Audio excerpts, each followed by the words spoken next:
Alhamdulillahirrahmanirrahim. Pada kesempatan hari ini, saya akan mempresentasikan tentang paradigma baru pendidikan Islam. Sebelum memulai presentasi,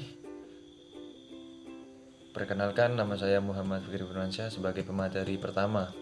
Dan pemateri kedua akan disampaikan oleh rekan saya, Nur Fajrin Marcella Putri.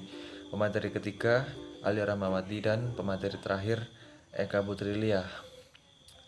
Baik, di sini saya akan menjelaskan tentang terminologi paradigma baru.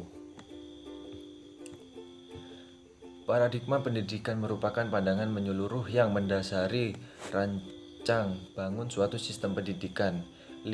Pada saat memahami paradigma pendidikan Islam, maka yang tersirat adalah pendidikan yang bercirikan khas Islam sehingga mengindikasikan konsep pendidikan yang secara akurat bersumber pada ajaran Islam. Ilmu pendidikan Islam didasarkan pada konsep dan teori yang dikembangkan dari nilai-nilai Islam, Al-Quran, As-Sunnah, dan ijtihad.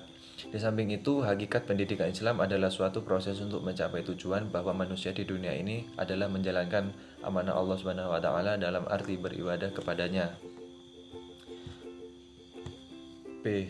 Pendidikan Islam integratif, interkonektif.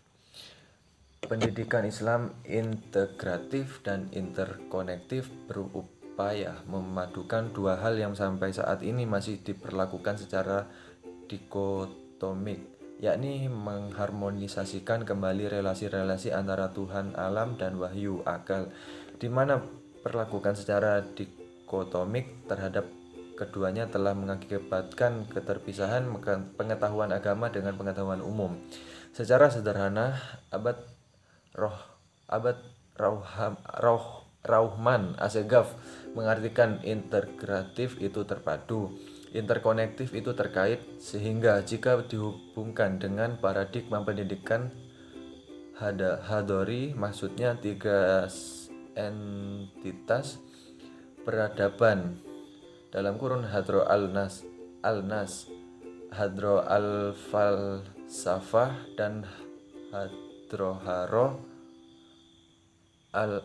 al-Ilm harus dilaksanakan secara terpadu dan terkait. C. Perubahan paradigma pendidikan Islam.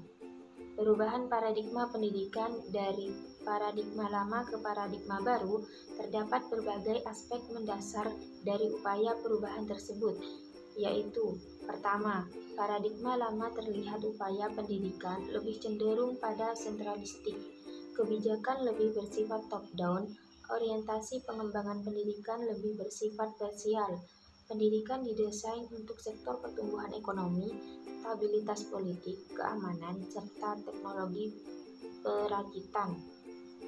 Berdasarkan pandangan ini, pendidikan yang dikelola lembaga-lembaga Islam sudah harus diupayakan untuk mengalihkan paradigma yang berorientasi ke masa lalu atau abad pertengahan ke paradigma yang berorientasi ke masa depan, yaitu mengalihkan dari paradigma pendidikan yang hanya mengawetkan kemajuan ke paradigma pendidikan yang merintis kemajuan, mengalihkan paradigma dari yang berwatak feodal ke paradigma pendidikan berjiwa demokratis. Pertama, pendidikan harus membangun prinsip kesetaraan antara sektor pendidikan dengan sektor lain. Pendidikan harus senantiasa bersama-sama dengan sistem lain untuk mewujudkan cita-cita masyarakat yang berkualitas dan kritis. Kerangka acuan pemikiran dalam penataan dan pengembangan sistem pendidikan Islam harus mampu mengakomodasikan berbagai pandangan secara selektif sehingga terdapat keterpaduan dalam konsep. Kedua, pendidikan merupakan wahana pemberdayaan masyarakat dengan mengutamakan penciptaan dan pemeliharaan sumber yang berpengaruh seperti keluarga, sekolah, media massa, dan dunia usaha. Ketiga, prinsip pemberdayaan masyarakat dengan segenap institusi sosial yang ada di dalamnya, terutama institusi yang diletakkan dengan fungsi mendidik generasi bangsa. Keempat, prinsip kemandirian dalam pendidikan dan prinsip pemerataan menurut warga negara secara individual maupun kolektif untuk memiliki kemampuan bersaing dan sekaligus kemampuan bekerja sama. Yang kelima, dalam kondisi masyarakat pluralistik diperlukan prinsip toleransi dan konsensus. Untuk itu, pendidikan sebagai wahana pemberdayaan masyarakat dengan mengutamakan penciptaan dan pemeliharaan sumber-sumber tersebut secara dinamika. Yang keenam, prinsip perencanaan pendidikan.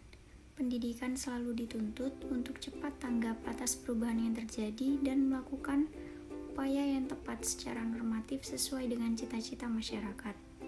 Yang ketujuh, prinsip rekonstruksionis, bahwa kondisi masyarakat selalu menghendaki perubahan mendasar. Dalam hal ini, pendidikan harus mampu menghasilkan produk-produk yang dibutuhkan oleh perubahan tersebut. Yang kedelapan, prinsip pendidikan berorientasi pada peserta didik.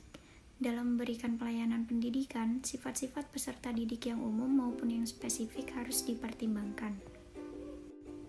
Yang kesembilan, prinsip pendidikan multikultural, bahwa sistem pendidikan harus memahami bahwa masyarakat yang dilayaninya bersifat plural, sehingga pluralisme harus menjadi acuan dalam mengembangkan pendidikan, dan pendidikan dapat mendayagunakan perbedaan tersebut sebagai sumber dinamika yang bersifat positif dan konstruktif. Ke-10, pendidikan dengan prinsip global. Artinya, pendidikan harus berperan dan harus menyiapkan peserta didik dalam konstantasi masyarakat global. 20 dari gambaran masa kejayaan dunia pendidikan Islam, terdapat beberapa hal yang dapat digunakan sebagai upaya untuk kembali membangkitkan dan menempatkan dunia pendidikan Islam.